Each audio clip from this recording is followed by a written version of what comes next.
Every day is a new day. Feel pride. Every day is a new day.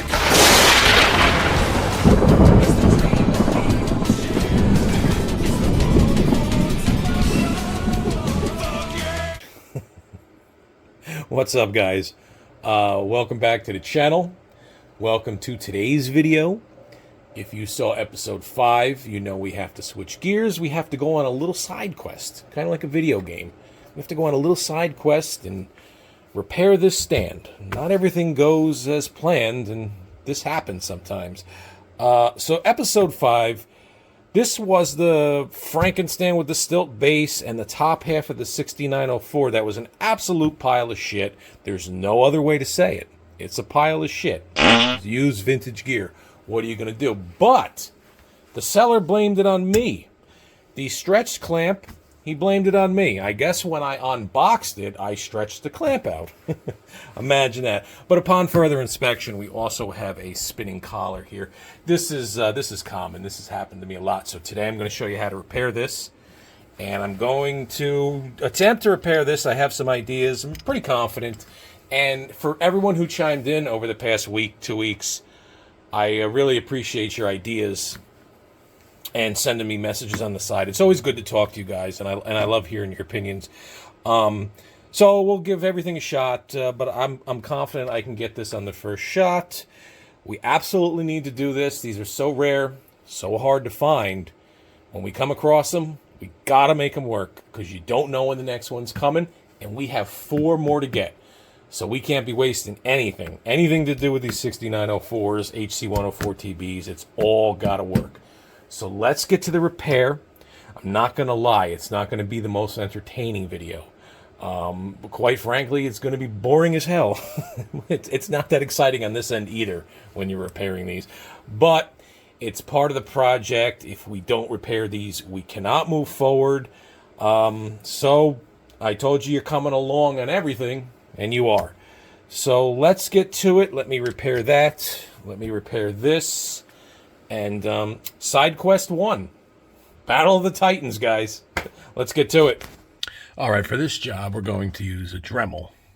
And now, this is a lifesaver for everything from automotive, all kinds of projects around the house. I love this thing. We're going to use a Dremel with a metal cutting wheel. This is soft metal, so it should be no problem. So let's get that plugged in. Another thing that's highly recommended, and yes, I know from experience, you gotta have these. You gotta have your safety glasses. I love vintage TAMA, but I don't want vintage TAMA aluminum jammed in my eye. So I'm putting these on. You just can't see it. And what we're gonna do here, I'm just gonna go, I'm gonna, put this mark about halfway through this stopper. And I'm just going to notch a little bit off. And we'll see how that works. Let me make that line a little darker. Just halfway. A little bit more clamping power should do the trick. All right.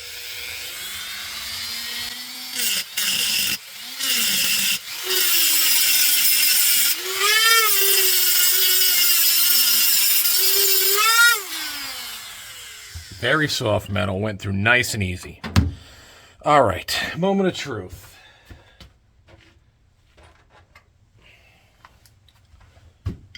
Put our carriage bolt. Yes, we are still in frame. I seem to have a problem with the the picture in frame. Okay. Original TAMA nut.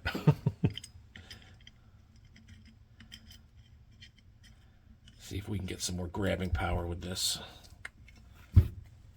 Guys, that worked like a charm. That absolutely worked like a charm. Nice. This is going to be the second to last time I tighten this, because it's got a little more stress on it than it should. So we're going to loosen that. The next time we tighten is when we set it up on the kit. Perfect. We saved it. We saved it. First time I've had to do this kind of repair. I hope this helps everybody out. Sometimes I guess they stretch over the years. It's vintage hardware. It's probably 35, 40 years old. Who knows? This was a red label, so I'm going to say about 35. But first time I had to do this, and it worked perfect. I'm happy. I'm more than happy. We saved the stand. So anyway, I have to pull the collar off of this, and I'm going to show you how to repair that in the same video. All right, now we have to repair this collar. We've done everything else. The last thing to do is repair this collar. As you could see, it's just spinning on the tripod. Some of them do it, some of them don't. There's really no explanation for it. Out of all these Titan 6904s and stilts that I have, at least the 10 I've had to repair. They do this. So let's work on this. The first thing we're going to do is we're going to take this one-touch lever off, and we're going to put that aside. Now, the way I repair these is I use a 2-part epoxy. I don't know if, yeah, that should be in frame. It's good for metal. I haven't had any problems with the other ones I've repaired. Like I said, I've done about 10 or so, you know, give or take. But the goal here, what we really have to make sure is we have to get this chrome. We have to have a nice porous surface for this epoxy to set. We got to rough everything up. You know, it's just common sense. You can't really just leave the chrome there and expect the epoxy to stick to the chrome. It's just, that's just not how it works. That's science, man. It doesn't work like that. So what we have to do is we have to get this chrome, we have to get a rough surface. So what I like to do, and mainly to protect this stilt sticker, which is non-existent on this tripod, but we'll fix that too, I like to put some masking tape here. It holds my place, and it protects all the chrome. And let's face it, we don't want to take off any more chrome than we have to. So we give it a good, thick wrap of chrome here, right underneath this collar. Once we do that, our place is saved. We can pull this collar. Okay, so the collar is off, and we're going to have to handle this in a minute. But first, get yourself a little bit of Scotch-Brite, and you just really want to rough this up. That's all we're doing. Okay, and that's looking good. In the case if you had a sticker, you've protected the sticker, and you have protected the chrome, and you got a little place keeper. Not that it matters, because that'll just bottom out. Come on off, you. That'll just bottom out anyway. But it's mainly about protecting the sticker and the chrome. So this tripod is done. That's all the prep we got to do for this. Now we have to work on this collar here, and I'm going to show you how to prep that. Okay, so let's work on the collar. Now what I like to do here, and mainly because that tripod base is too small, or excuse me, too big to fit into my Sandblaster, which some of you might not know. You should know from all these other replicas I've done. I have a Sandblaster that does the majority of my work on my metals, but the tripod is too big to fit into the Sandblaster, so that's why, you know, I do that by hand. But this one, I like to get into the Sandblaster and really get in there and make that porous, rough that up really good. So let me show you how I do that.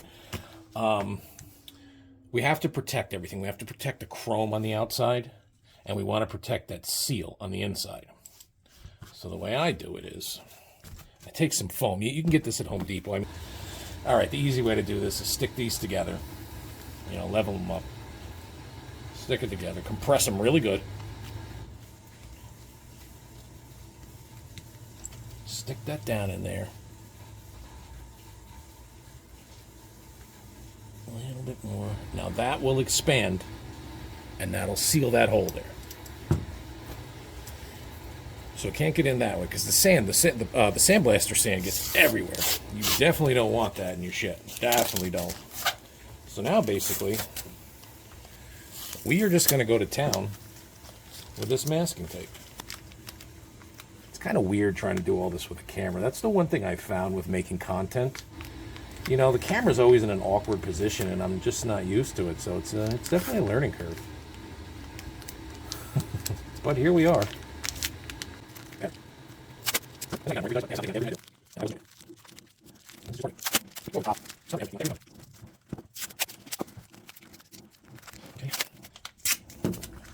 We're going to go over the bottom too, and I'm going to show you how I work that out. because again, this is chrome, and I know nobody's really going to see it, but I want to keep all the chrome I can. You know, keep it as original as possible, but you do still have to service them sometimes. So that's covered. I'm going to show you how I'm going to do this now. All right. We are in frame, and I'm just going to go around and get this extra tape off here. Now that's protected. And we'll check it over, and it looks like all the chrome is covered. That's what we want, except in there, because that is the mating surface that I've got to get porous and get all scuffed up so the two-part epoxy will stick. So I am going to take you out to the garage, and we are going to finish this up. I want you to meet the star of the show, the star of this segment at least. This is my sandblaster. Now this sandblaster has seen every single piece, every single lug, screw, you name it. Tension rod, it's seen every single piece of the Damaged Justice and the Wherever I May Roam tour kit. And by the time we're done and we do the hardware on this M72 tour kit, ooh, this thing has probably done 1,500 pieces at this point. So right now the collar's in there. I'm going to set you up. There you go. You see the collar? I'm going to set you up, and I'm going to shut up because the compressor is going to kick on and off. Probably not on and off because this is a small piece, but the compressor will probably kick on, and you're not going to hear me anyway. So this is real world, man. This is how we do it. So anyway, I got my collar, and I'm just going to get sandblasting that.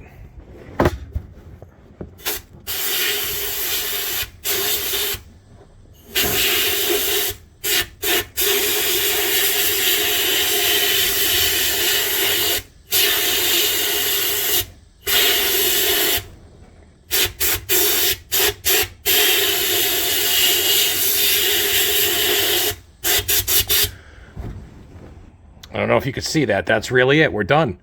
We got that really nice and scuffed up, really nice and marred up. So the two-part epoxy has no excuse. It'll stick, and it'll stick good.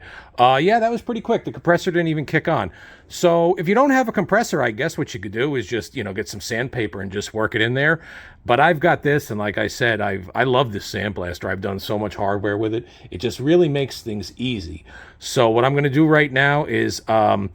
give me a second here. I'm going to take this camera off because we have one more step we got to do. Got sand everywhere. It just happens no matter what. So, you've got to use this compressed air, and you got to get that sand out because that'll screw your world up. And that is not good for any epoxy. I should have brought my damn stand out.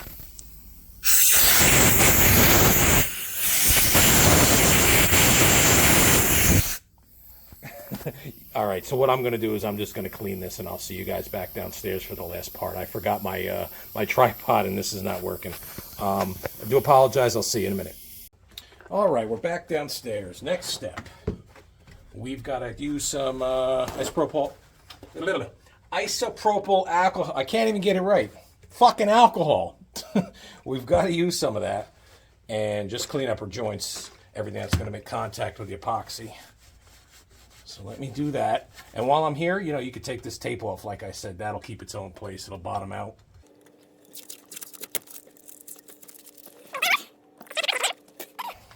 And we will work the joint. I got all the sand out with the air compressor out in the garage. And like I said, I didn't bring my stand, so I couldn't get it all.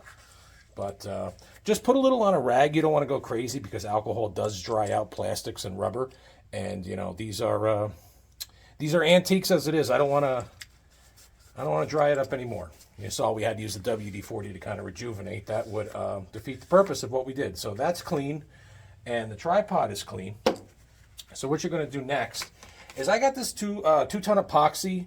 You can get it from Walmart, any automotive parts store. It's good for metal, wood, and all that crap. But I found it holds pretty good on these cymbal stands. I've had no problems whatsoever.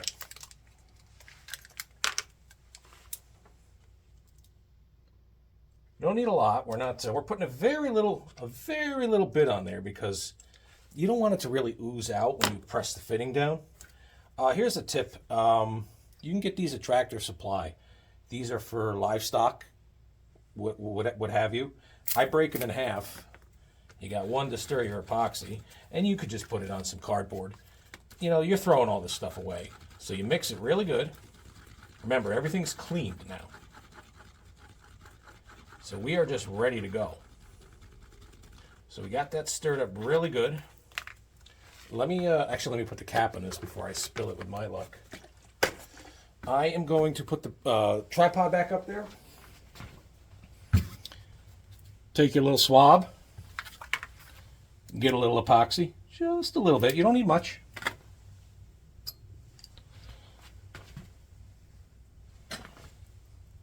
Just go around the inside. A little bit'll do.